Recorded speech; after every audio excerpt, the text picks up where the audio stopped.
You know, inside every single one of your cells, right this very second, something absolutely incredible is happening. The genetic code, yeah, the actual blueprint for life, is being turned into action. We're talking about eukaryotic translation, the cell's amazing little protein factory that builds everything that makes you, well, you. So, how in the world does that actually work? I mean, how does a cell take a simple string of information written in the language of RNA and transform it into these complex 3D machines that do literally all the work in our bodies? That's the big question we're going to dive into. Okay, so to get started, let's meet the main players in this whole operation. Just think of it like a super high-tech factory. First, you've got the blueprint, and that's the messenger RNA, or mRNA. Then you've got the factory itself, this amazing machine called the ribosome. And, of course, you need the raw building materials, the amino acids.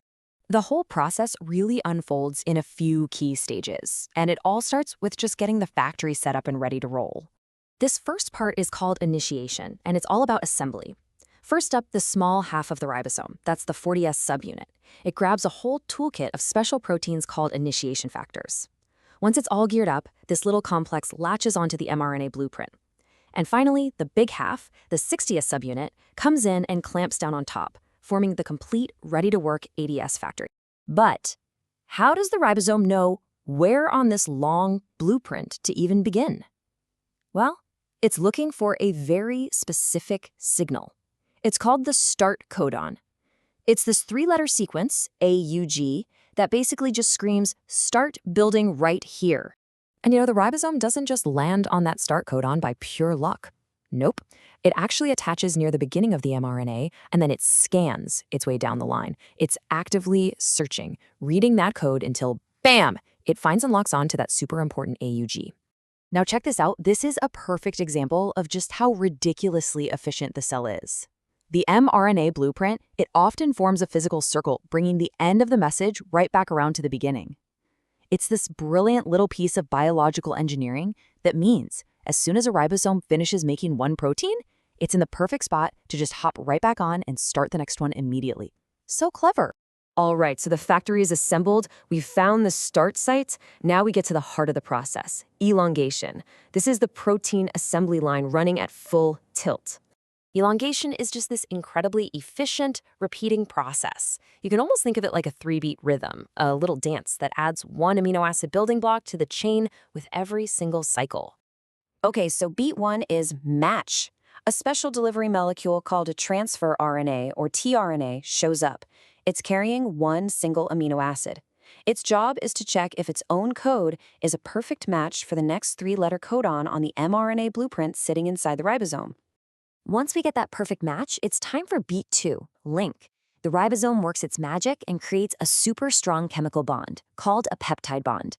This is what connects the new amino acid to the end of the growing protein chain, making it just one unit longer.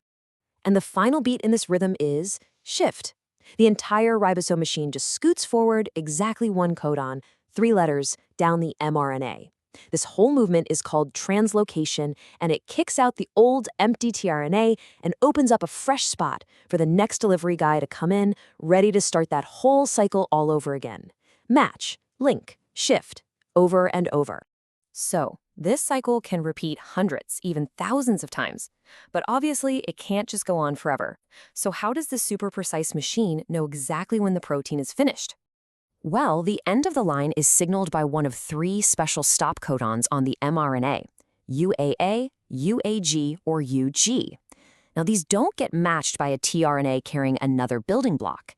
Instead, they're like a red flag that attracts a molecular cleanup crew called release factors, specifically ERF1 and ERF3.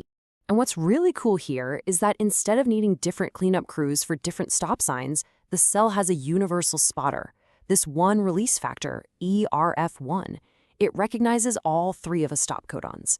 It's a master key that makes sure production slams on the brakes correctly, no matter which stop signal is used. So yeah, we have this really elegant, super efficient process. But the cell, it has even more tricks up its sleeve to control speed, ramp up production, and sometimes even turn what looks like a mistake into a brand new opportunity. So let's say the cell needs a ton of a certain protein and it needs it fast. What does it do?